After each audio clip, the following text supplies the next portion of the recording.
প্রক্রিয়ার মধ্যে আপনারা যারা এখানে ভিট করছেন আপনারা এই বিষয়গুলো দেখছেন। নির্বাচন কমিশনের কয়টা কর্মচারী যারা ভোট ডাকাতির সাথে জড়িত ছিল আমরা তাদেরকে পদত্যাগ চেয়েছিলাম, বলেছিলাম এটা কারেকশনের প্রয়োজন, এ পর্যন্ত হয়নি। এখন আমাদের যে জুলাই সনদটা হবে সেখানেও কিন্তু এই ইলেকশন কমিশনের সংস্কার প্রক্রিয়া এসেছে। এটা যদি প্রায়োগিক অর্থে বাস্তবায়ন হয় তাহলে এই সংসদের পরেও হবে নাকি আগে হবে।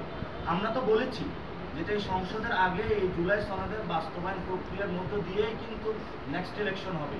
তো আমরা এই জিনিসগুলো ইন্ডিকেট করেছি।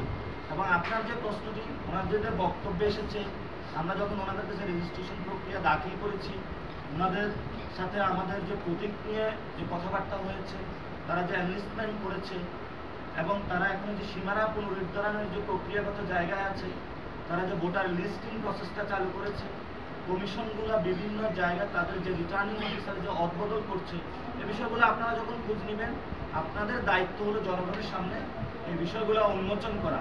আমরা আপনাদের সামনে হিন্টস দিয়ে যাচ্ছি যে এইবার নির্বাচন কমিশনের মাধ্যমে ভোট নেওয়ার অধিকার, আগে ছিল দেওয়ার অধিকার থেকে বঞ্চিত করা হয়েছে বাংলাদেশের মানুষকে, এবার হলো নেওয়ার অধিকার থেকে বঞ্চিত করার জন্য তারা পায়তারা চালাচ্ছে। আপনারা এই বিষয়গুলো আরেকটু অনুসন্ধান করবেন, আপনারা পাবেন।